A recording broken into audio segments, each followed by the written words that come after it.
Сәлем, құрметті менің көрермендерім. Бүгін сіздермен қытырлақ баклажан рецептісін бөлісетін боламын. Видеоны соңына дейін тамашалаңыздар. Алдымен баклажанымызды аламыз. Маған бір ғана баклажан жеткілікті болды. Сыртын жуып, арнайы ашқышпен сыртының қабын ашып дайындап аламыз.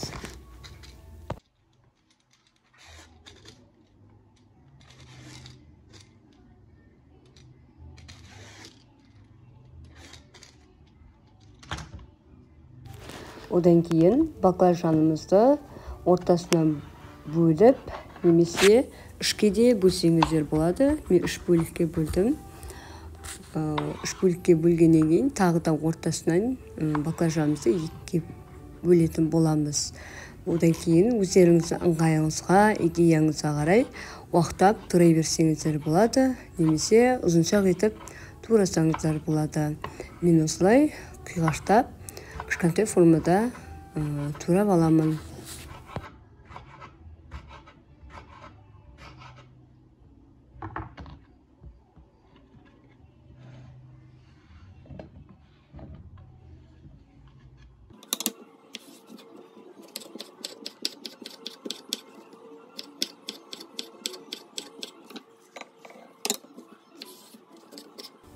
Одан кейін баклажанымыздың барлығын турап болғаннан кейін үстіне шымшым тұзымыз саламыз. Одан кейін суымызды құямыз да баклажанымыздың бетін тарелкамен немесе басқа да қақпақтармен бастырып қойсаңыздар болады. Баклажанымыз суда тұрған уақытта біз келесі этапты дайындай береміз. Бізге 2 помидор қажет болады.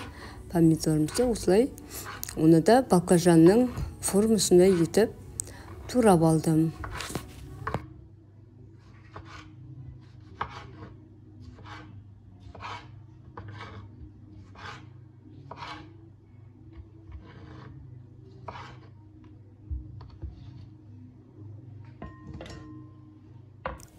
Помидорымыздың қасына алдын ала жуып дайындалған рукколамызды салып қоямыз. Одан кейін сүлгіміздің және немесе қағаз салфетканың үстіне суда тұрған баклажанымызды кептіріп дайындаймыз.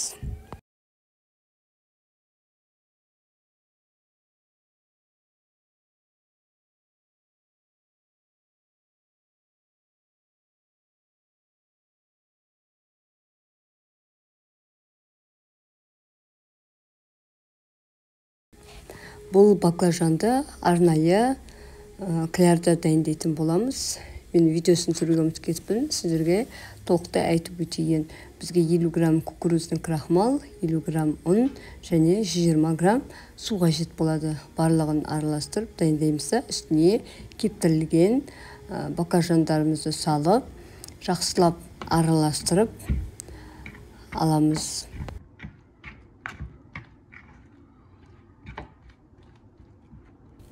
Баклажандар соуста тұрған уақытта мен руккола мен помидорымды Эрой фирмасының арнайы соусымен жақсылап араластырып дайындап қоямын.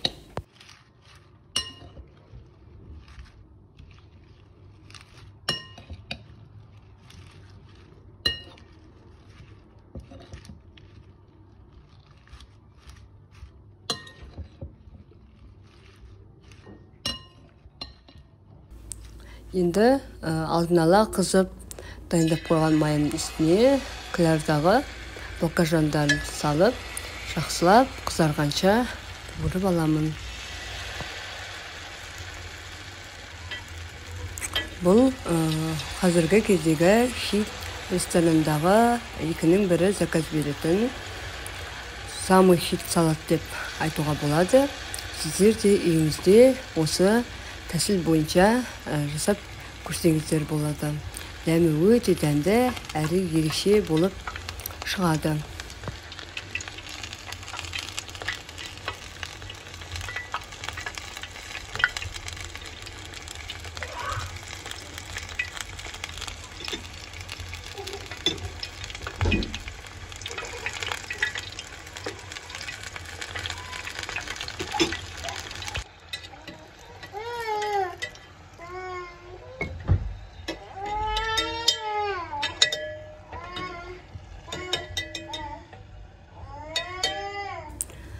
Міне біздегі дайын болған қытырлақ баклажанымыздың даусын естіп көріңіздер.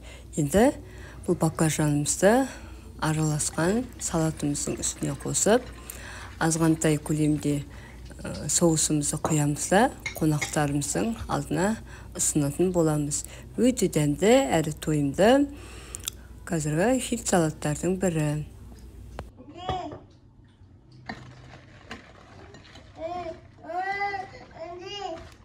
Менімен бірге видеоны соңына дейін тамашалағандарыңызға көп рахмет. Келесі кездескенше сау болыңыздар. Егер келесі видеомды алғашқылардың бірі болып тамашалағыңыз келсе, колокольчик батырмасын басуды ұмытпаңыздар. Сіздермен болғанмен Айдана, сау болыңыздар. Астарыңыз дәмді болсын.